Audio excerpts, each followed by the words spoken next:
Arg! Ahoy there, matey! Welcome aboard the world of boating. Please stand clear of the doors.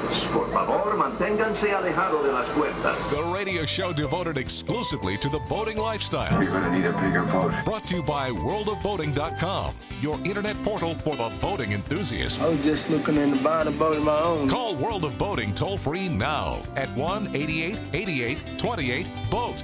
That's 1-888-828-BOAT.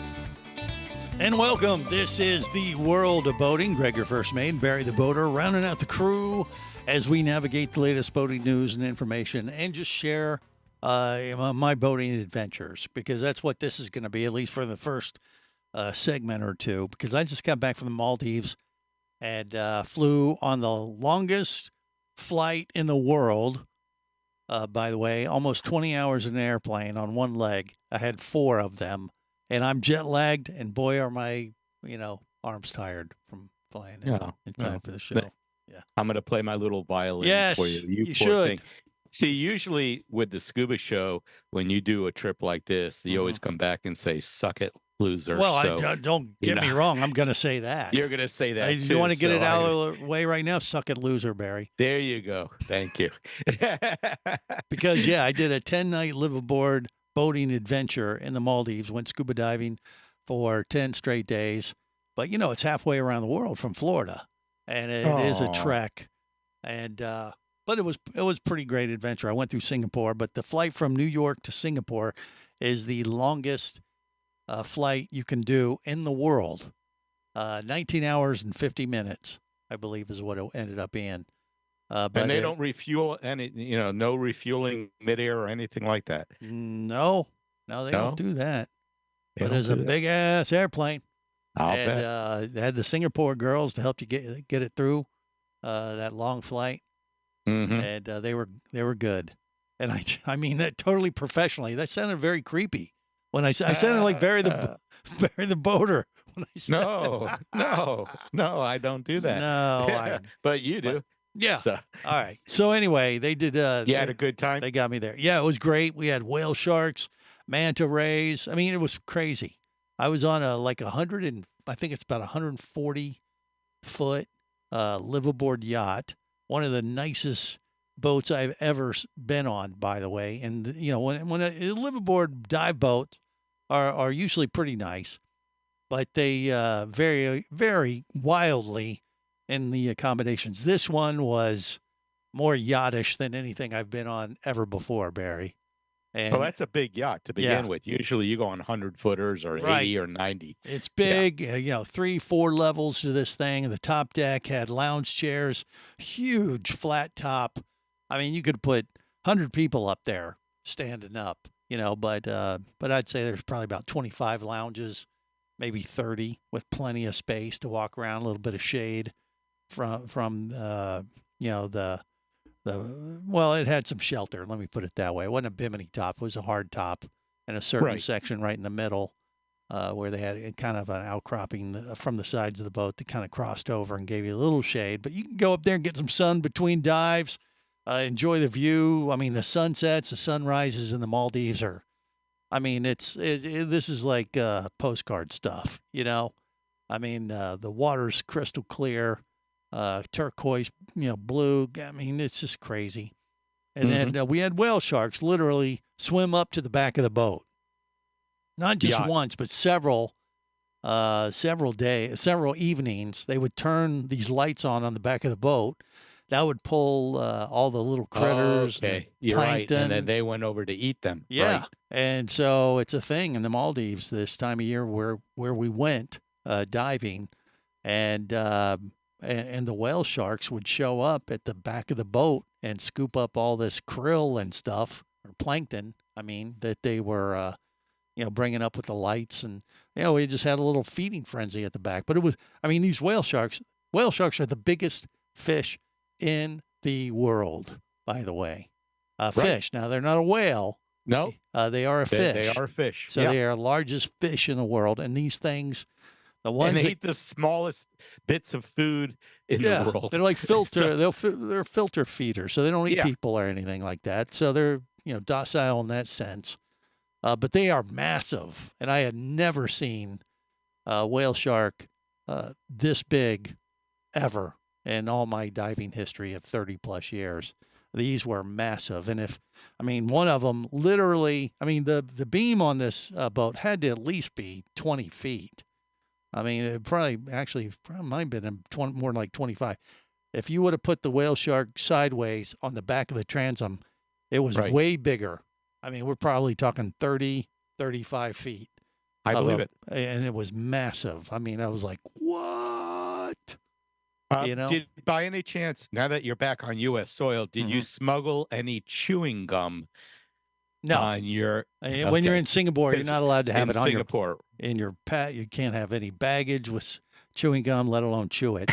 You can't even have it with you in your checked bags. So no, I made a special point not to have any chewing gum. I did not want any, you could carry around plutonium and carry it from one country to the other, but chewing gum was banned. No way. Okay, no, I'd done my homework. I covered that base well. Good. But Singapore has a pretty cool waterfront too, and they had a lot of boating action. But in the Maldives, when I got there, we got off the plane, went over to our liveaboard boat. It was anchored right off of where they pick you up at the airport, by the way. You'd literally just take your bags like 100 yards and you're right there on the water, and they pick you up right there at the airport. It's wait. wild. You had a big 747, whatever it was, land? Yeah. Or was it a smaller jet? Because you said it was a huge, massive. There's an airport, the airport in the Maldives. The town or country is called Mali, M-A-L-E. Right. The airport's literally on its own little island, and then you land on this at this airport, and there's boats everywhere because it's it's literally an island, and you go out of customs, go out of the airport, and literally the water is right there. And all these water taxis will take you over to this main city, or take you over to a boat, or take you over to a seaplane base where you fly to another island in the Maldives, or something like that. So the boating activity around the airport is massive. It would blow your mind. It looks like a boat show. There are so many boats anchored up. The rich and wealthy, huh? Well, rich and all levels. Some of it, very high end. The land-based resorts around the Maldives Islands. There's a bunch of these little atolls. The Maldives are spread out pretty good, and we went and kind of traveled around over 10 days to visit some of those atolls and dive them. But all the little islands are, will have a resort on them, and most of the resorts are super high end, especially the tourist ones. We're talking like $30,000 a night. Oh, my God. And these would be like those bungalows you see on TV. And they're full up, right? Oh, yeah. And you wonder where. But they they have the island, and then there'll be like a track of condos or burrows or what over the water on stilts, but very, very high end. It's really wild. Yeah. They have something like that in Fiji, I believe. Yeah, they have. They popped around on the water. Yeah, but that's very popular in the Maldives, and it's very high end. So doing the liveaboard thing that I did is actually one of the more economical ways to see, what's there in the Maldives. But just the boating traffic and the number of boats anchored up around the airport, and shuttling people around, it is controlled chaos. And when I say controlled, I would say mildly controlled. That's interesting. I saw some things that were a little bit of a head scratcher, and that's what I want to talk about a little bit today. What I learned, what they do and handle boating in the Maldives compared to other places of the world. There's definitely some unique elements that I saw and witnessed. And could we learn from them? Yeah. There's no question we could learn a thing or two, maybe things what you don't want to do, maybe a little bit of that too. But that kind of adds to the adventure. But we'll talk about that and a couple other little tidbits that I picked up on my Maldives liveaboard boating adventure. Well, then we'll take the boating side. We'll talk about the diving side of that on our Scuba Radio show a little later on today. But today on the world of boating, it's all boats in the Maldives, and that's next.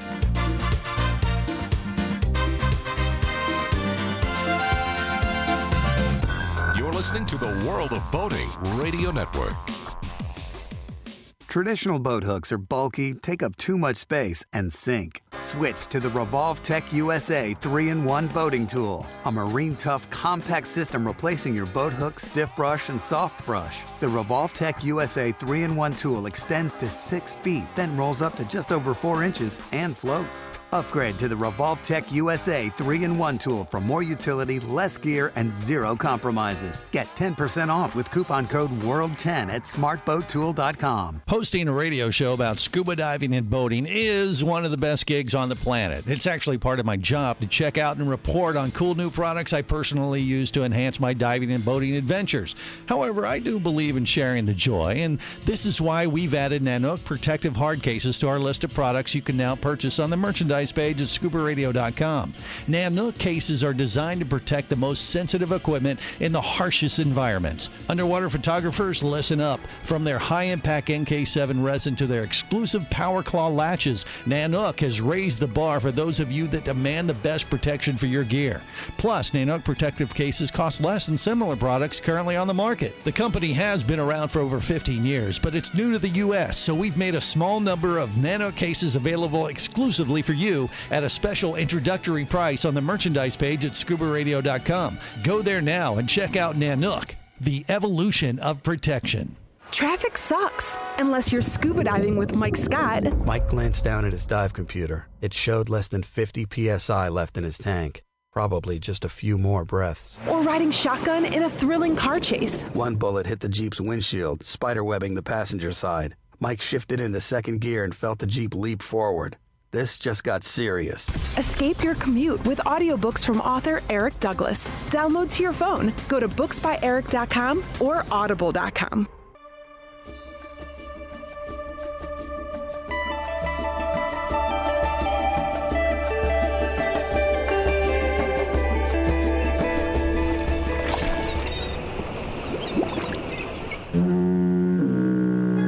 Successfully navigated the Sea of Commerce and now are clear to cruise with the World of Boating. I do like the water. The radio show devoted exclusively to the boating lifestyle. The sun, the sea air, good friends. Brought to you by worldofboating.com, your internet portal for the boating enthusiast. Welcome aboard. I will be your captain. You'll be my scallywags. I don't know what that means, but you will be them. And here's how we play. Thank you for your attention and welcome aboard. Let's go. This is the World of Boating. Greg, your first mate, Barry the Boater, rounding out the crew. Mike the Mariner are threatening to join us and enhance our crew here as we navigate the latest boating news and information here in just a bit. But first, I gotta finish off my little chat about being on a boating adventure in the Maldives and what I learned from what they do and how they handle boating activities there in the Maldives. Just for the record, Mali, where you fly into, the airport there, right across from the island where the airport is from, is the main city of Mali, and it's the most condensed city in the world. More than New York. So there's more people per square foot in the city of Mali than there is in any other city in the world, supposedly. That's what I was told. I was told that before, and was kind of reiterated that as we go. They also don't have booze. Unless you're at a tourist hotel or on a liveaboard like I was. So there wasn't much reason to go explore Mali. So you flew all the way over there and you couldn't get drunk? Well, I could because they had an exemption on my liveaboard boat. So on the liveaboard, right. Right, but there was no local rum I could experiment and bring back to the studio today in honor of National Rum Day, by the way, which is today. Okay. So no chewing gum and no rum. Yeah, no chewing gum in Singapore and no rum booze. there. And outside of the tourist hotels and the boat I was on, which meant that I basically stayed on the boat for the entire trip. Yeah. But because you have to partake. You're on vacation, Barry. It's the law. You don't want to end up in jail there. No. You may end up being there for a long, long time. Right. But a lot of boats in the bay there in the Maldives and all around the Maldives, wherever we traveled, you would see these fancy yachts, other liveaboard vessels, people diving, looking for whale sharks, mantas, or just doing water sport activities. And around the resorts, we'd see a personal watercraft here and there. You might even see them towing, tubers, typical resort type activities around some of these island resorts that we cruised by. But there were so many vessels. I mean, the captain did an excellent job. And matter of fact, one instance was there was this big fancy yacht. All the crew members on this other yacht. I mean, it was about the same size as ours, but it looked a little more fancy because all the crew. Helicopter? Did it have a helicopter? I didn't notice if it had a helicopter. It could have, but all the crew were in suits. I mean, suits. Yeah, it was high end. And we're cruising up next to this vessel, and we're actually coming back from a dive or a snorkel with manta rays, and we're cruising back, and this yacht is basically, it's off to the side, but it had lines out from its anchor or something literally across the channel. I bet they had at least 100 yards of rope out, and they were trying to pull it in because they saw us coming. And the guys on our boat waved to them and just said, hey, no, let it go, let it go. You see them kind of scrambling on the bow of this yacht. And our guys just kind of shrugged it off and like, oh, we got this. And they sent a guy out to the bow, and they're looking at this line that we're about to go over, and they slow down to idle speed. And then he goes, okay. And he goes, and then he signals to the captain, shut the engine off, cross the line, turn it back on and go. And that's what they did. So they ran right over the line. It was kind of an interesting technique with it that I don't think we typically see here in the States. I think that's probably frowned upon, isn't it? Or what do you think? Yeah, I would think. I mean, you dove off that boat. Did you look underneath and see running gear like propellers and shafts? No, there was definitely a single screw on both. Actually, there's two boats we were on. We had a boat that took us around on all the dive sites, which had a compressor and all our gear on, and that boat was about 60, 70 feet long. Wait, that was your dive boat? So you were on a yacht. We were on a yacht that we stayed and that's where we slept, that's where we ate, right? Hung out, and then we'd cross over onto the dive boat and go out to the dive which sites. Is 60 or 70 feet long. Right. And which then would they would have another here. Right. Yeah. Exactly. I mean, I've been on liveaboards that were the same size. Right. So it was pretty this is pretty bougie dive adventure. And then they would have like a 10-foot dinghy on top of those other two boats as well. So we had quite a few options. Okay. But they improvise. And right. And they have to. I mean, they were especially in the bay there by the airport. I mean, everywhere you look, I don't even know what the number of boats would have been anchored off there, from fancy yachts to things you're looking at going, does that thing actually float? It's like, it's a pretty extreme level of vessels you would see scattered out on anchor on the hook. Is this considered a good time of year for boating in that area? Yeah, I mean, it's year round in the Maldives. I mean, technically we're in the rainy season or monsoon season. So there's a dry season and a wet season. But as far as air temperature, it's the same. There's, there may be a little bit more chance of storms and things during the monsoon season, but it's like, afternoon thunderstorms in Florida and stuff like that. Generally, it's not too bad. Right. And we actually had, other than the first day, we had a little bit of wind and rain. Looked a little dicey, but first day, that was it. And the rest of the week was spectacular weather, and it was, everything you would hope for. Now, the other thing that kind of caught my eye, when you get on a boat like this, you go through a muster drill, just like you would on a cruise ship or any charter boat operation. They kind of run through what they have safety equipment wise and stuff like that, and where to go if there's a problem, if an alarm sounds, where are you supposed to go, how are you supposed to react, and things like that. And it made me think of all the people that are out on these yachts, personal boats, especially if you're taking your friends and family out on the water. Are you doing that? I'm thinking a lot of people don't do that, Barry. And it just reminded me that I think this might be a good point, or just a note to throw out there is like, hey, you're out on the boat, and of course it's all about having fun and taking care of your guests and things like that. But man, the first thing you should do is like, okay, here's where all the life preservers are. Here's where the VHF radio is. Here's how to work it. And you should be going through all this stuff if you're taking out your friends and family to make sure everybody's covered in case something goes south on you during the trip. You think? Yeah, and I've done that because I learned it from the dive boats we go on. You know, and it Well, doesn't have it's to be a long required. briefing. Yeah, if you're doing a charter. Well, yeah, but it makes boat. sense too. You're taking someone out on a boat that's either never been on one or doesn't know anything about your boat. Right. It's good to say, hey, the life preservers are over here behind the cooler. If I The fall VHF over, is- here's what you got to do. Or if you I'm get gonna so call your mad wife at and me, and I'm going to call your wife and ask her, do you want him back? And if she says, no, leave him there, I'll pay you well. no. Yeah. We know the answer to that. Oh, No, okay. what I'm so talking would- about more is like if you fall over and it's your boat, do I know what to do? Which is haul ass, Well, get yeah. out of there before you resurface. before I, So I can probably take all like his that, but- belongings, sell them on eBay, and No, but you don't understand. I had the inflatable life preserver with the EPIRB attached to it. oh, okay. So I gotta bring something to puncture his personal flotation device. Okay, Right. got it. All right. Okay. More coming up on the World of Boating.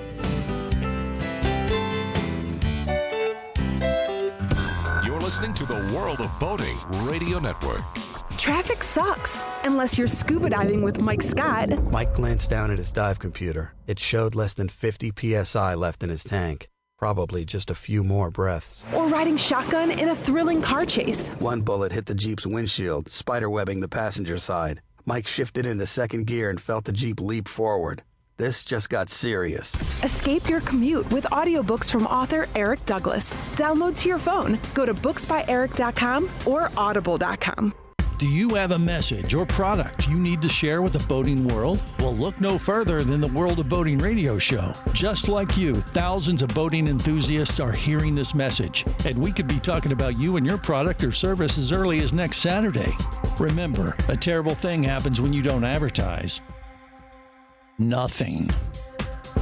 Go to worldofboating.com, send us an email, and let's get to work to make your marketing message matter.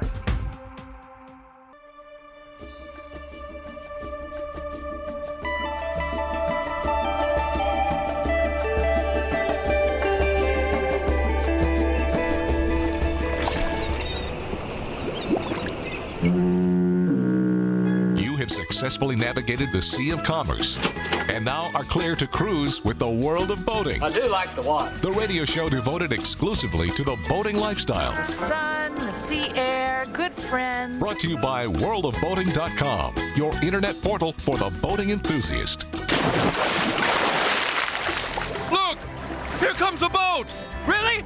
Oh, it's about time! On this boat, we'll sail away tonight. And on this boat, confess that you were right. This is the World of Boating. Greg, your first mate, Barry the boater, rounding out the crew as we navigate the latest boating news and information and talk about my trip to the Maldives. I think we covered it pretty well. And I will give it two big fins up. You want to do some boating adventures, diving adventures, just want to go and get away from it and get into that, like picture postcard type of tropical environment. It is, believe it or not, worth flying on the longest flight in the world currently, which is what I did not once, but twice. Nope, I found a longer flight. Well, it's not available right now. What you looked up there, Barry. It's not Yes. available right now? No. Okay. The one when I said it's the longest flight of in the world right now, and you Oh, found right another now. one. Okay. Yeah. Yes. But there's a nonstop from JFK all the way to the Maldives. That's Yeah. what you found. To Mali City, yeah. Yeah. 23 hours, 29 minutes. Well, that makes sense because it's about a 4-hour flight from Singapore to Mali. Right. Which airline, by the way, does it say? It didn't say. It just said it's the most popular route is from JFK International Airport to Mali. To Mali, right? Mali. M-A-L-E. Which is spelled M-A-L-E, which is male. Yes, but it's Mali and airport code MLE. Hey, for the record, but gum, it's worth it. no problem. Is my point. And I flew Singapore Air. It might be Singapore Air that runs it nonstop sometimes. Who knows? But I wouldn't be surprised if it's them. But I did a layover in Singapore. You can travel to that part of the world and break it up in Dubai, Qatar. You could go through Frankfurt, Germany. You could do Hong Kong, or you could do Singapore, which is what I did on this trek. I've done Dubai before in the past. And I've done Frankfurt, Germany before in the past. And I will say going through Singapore was quite impressive. Not only did I have a day to kind of go explore, the airport in Singapore is rated the best airport in the world. So I did the longest flight in the world. I did the best airport in the world, or rated the best airport in the world. They have the largest indoor waterfall inside the airport of Singapore. Did you actually leave the airport, or did yes, you I stay did. there? Yeah, and I'll tell you, I mean, we can learn a lot from how they handle their travel there in Singapore. Yeah. I mean, because they track everything. Not you. Obviously, you can't have gum with you, and they have these little quirks. You don't want to, break their rules. But I'll Right. tell you what, we zipped right through security, and I've never, went through something like that so effortlessly in my life. And I was You like, didn't why? have anyone tailing you all this time? Oh, You kept I looking know over they're your watching every shoulder? move. There's probably Yeah. cameras everywhere. They take your fingerprint. They're taking pictures and stuff, but it's all Yeah. super digital. You don't even have to hardly flash your passport or anything going through customs and things there in Singapore. And the city is beautiful. I mean, of course, you caught littering, you're, fined God knows how much money. So they got a lot of rules. Let me put it that way. And so Right. it's a trade-off for freedom and doing what you want, and having a very efficient situation. And it was fairly pricey too in Singapore. I ain't gonna lie, it's a little expensive there. It's like going to Disney though. It's like Disney World prices and things like that. But the overall thing is, I would say it's worth it. And to go Okay. over there, hop on a boat. I mean, I don't know if you can charter a boat in the Maldives yourself and captain it and cruise around. I would imagine there's probably options like that.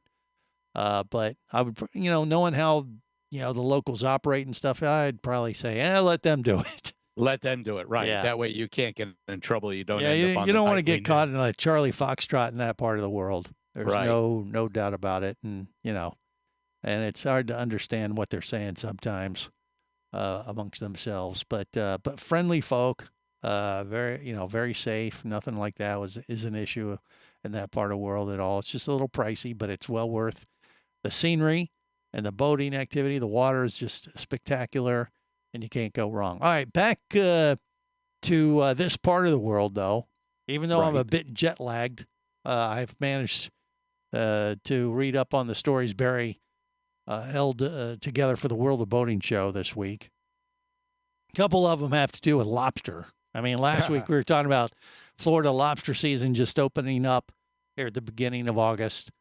And Right. then we had our 2-day sport season before that. And of course, there's always reports of how things go with the boating activities. It's the same kind of thing. It's controlled chaos for mini season, especially. So we have a 2-day sport season in Florida, and all these boaters get out on the water that may not have been out on the water for a while. And you combine that with a bunch of scuba divers in the water looking for lobsters. It's a recipe night. for for disaster. And we had a couple incidents, I guess, which is always expected. But there were a couple reports of some people going a little too far on their lobster hunting. Yeah. There were 3 people from Davie, which is an area that I have my office in.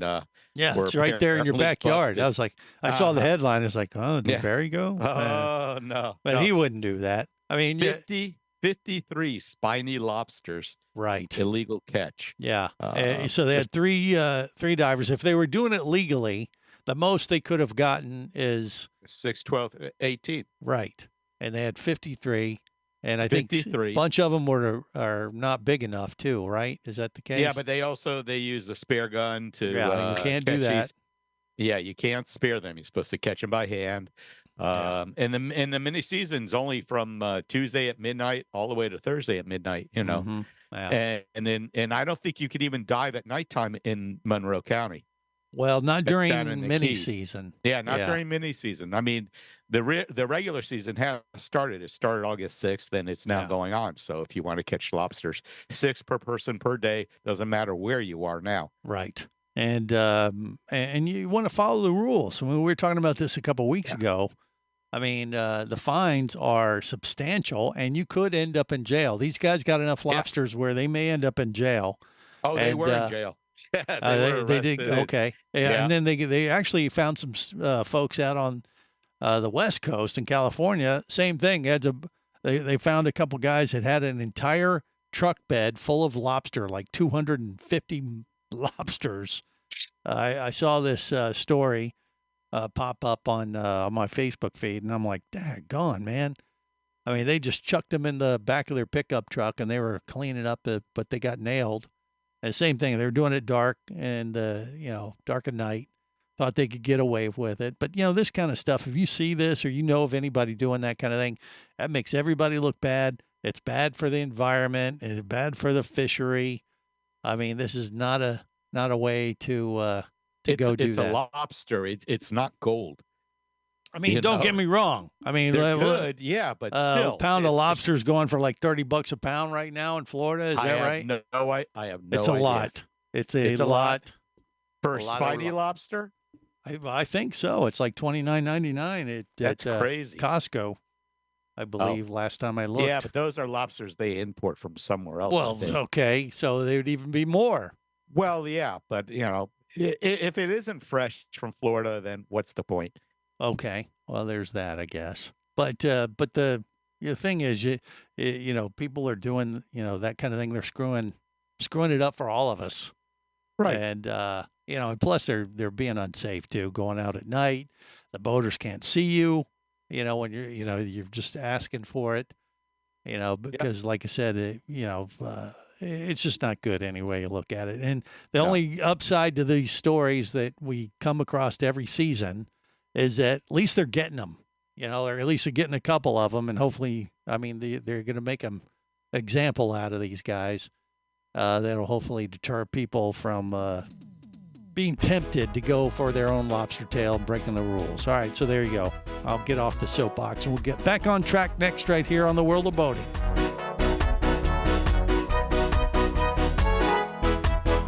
You're listening to the World of Boating Radio Network.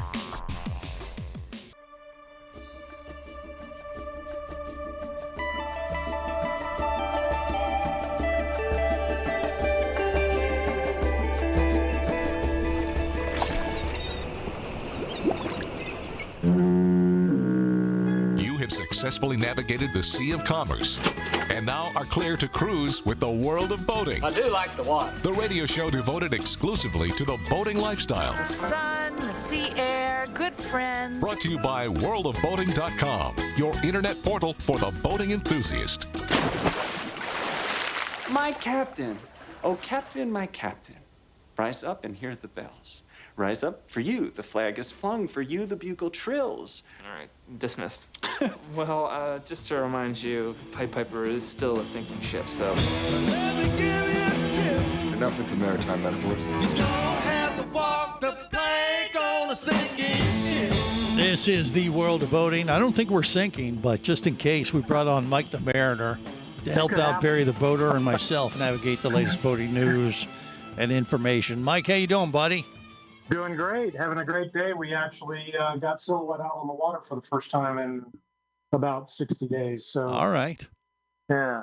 Working out some kinks. Working out. What has there been some issues that you want to share, or are you afraid to jinx yourself? You remember last year we got struck by lightning and took out my navigation system, and we had to have that replaced. Right.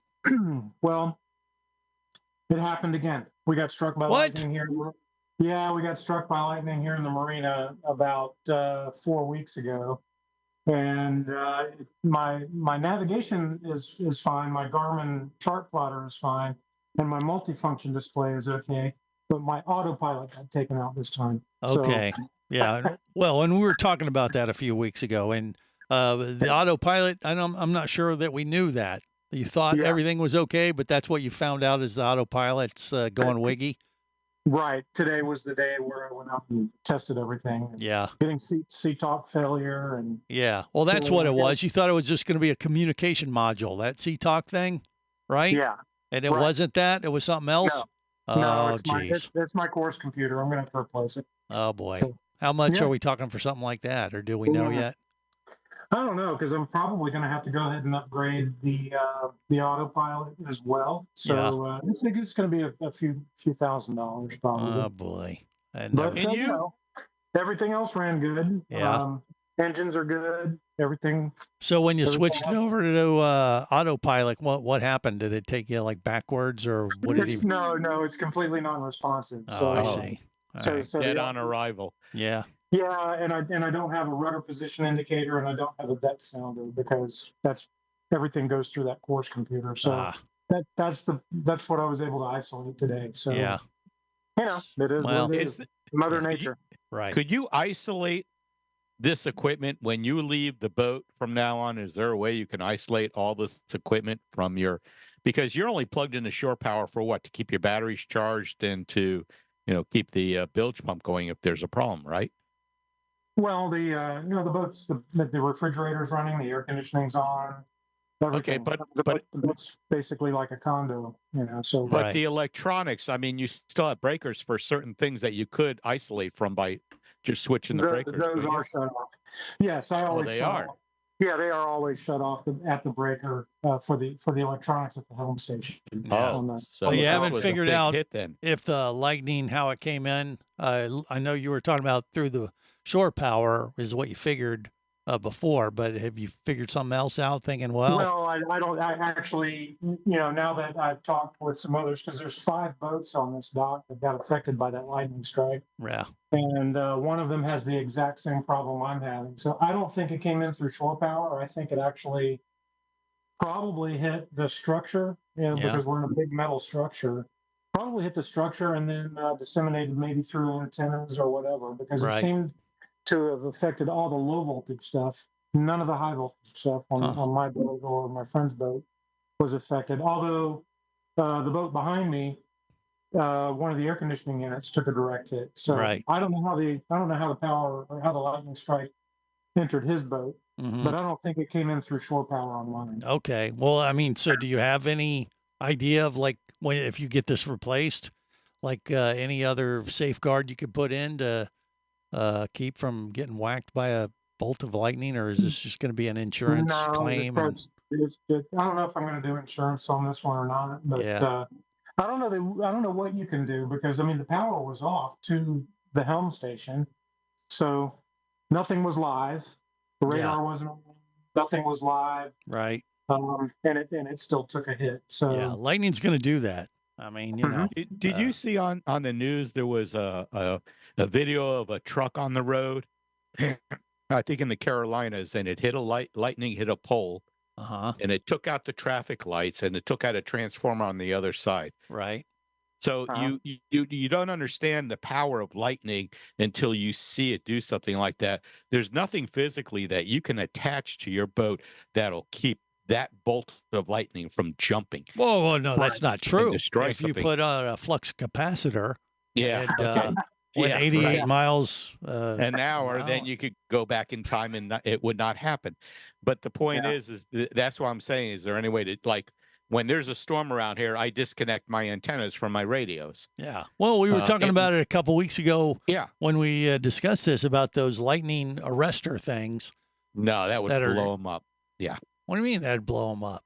That's what they're for. Lightning, no, they're meant for induced strikes that happen close by, but not a direct hit.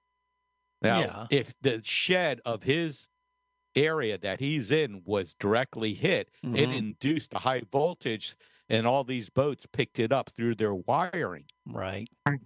Well, okay. Yeah.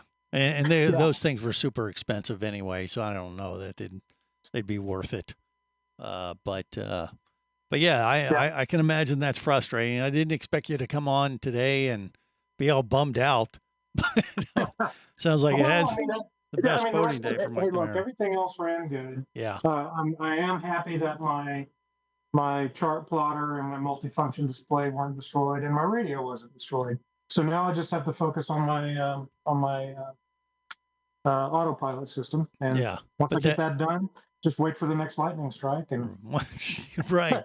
But I mean, you said that also as your depth sounder is on there too, or depth meter. So the depth sounder and the rudder position indicator all go through the CTalk system. Yeah. And integrates into my Garmin. And since the course computer is the conduit for all that information, it's not translating my rudder position and my depth sounder to my chart plotter. Okay. So, yeah, and you kind of need that. I do. Well, yeah. I mean, I ran the boat today without that information, and it's fine because I know where I am. Know where But the if channel is. If I run a trip in waters that I wasn't sure about, of course I'd want all that information. Right. Yeah. Okay. Well, so now at least you have a plan of attack of what you got to do next. Yeah, I'm probably going to scuttle the boat right here in the slip. Well, that's a little too fresh, a little too raw. I don't know whether to clean it or sink it. I'm not sure. But no, the boat's fine. Everything's good. We just have this one little anomaly to fix, and she'll be shipshape. Right.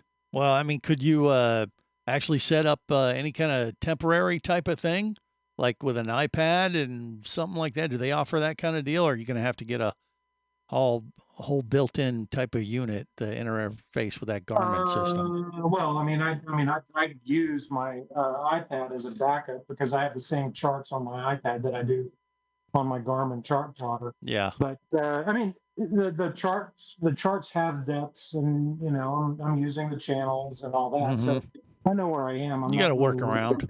Yeah. Right. And for the time being, I'm not worried about that. Yeah. So now it's time to go back and see what's out on the market. And we'll cover that accordingly on the show, and hopefully it'll be a little less money than you hoped it would be. But you don't want to. You're right now. You're on the fence. You don't know how much it's going to be. You don't want to put a claim in that might then affect your rates and all that stuff. That's what you're dealing with. There will be another boat show in November.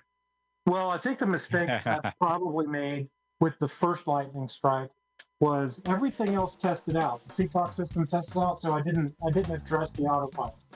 I probably should have just said it's all compromised. Yeah. Yeah. Well, hey. Yeah, you got a second chance to get it right. And I laugh, but I know he's crying on the inside. So yeah. We'll leave it on that for this week. Till next time, remember, whether it is sail or motor, life is better as a boater. Safe boating, everyone.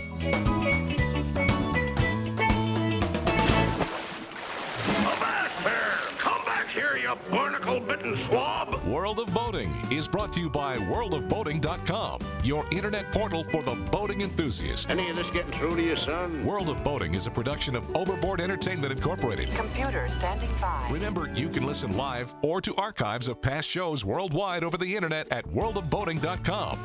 Computers can do that? So tell a friend and come aboard every week for the World of Boating. This is so great. I can't wait. I'm getting goosebumps. Feel me. Feel me. The radio show devoted exclusively to the boating lifestyle. TTFN, ta-ta for now. The opinions you just heard on the World of Boating are those of the hosts, callers, and guests. They are not necessarily those of any station or network, its management, or advertisers. What are you being such a weenie for? While on the water, your safety and the safety of many others depends on you. So boat smart and operate your vessel only after receiving the proper training and instruction for your area. There is a fine line between genius and madness. Have any questions or comments? Feel free to do so via the web at worldofboating.com.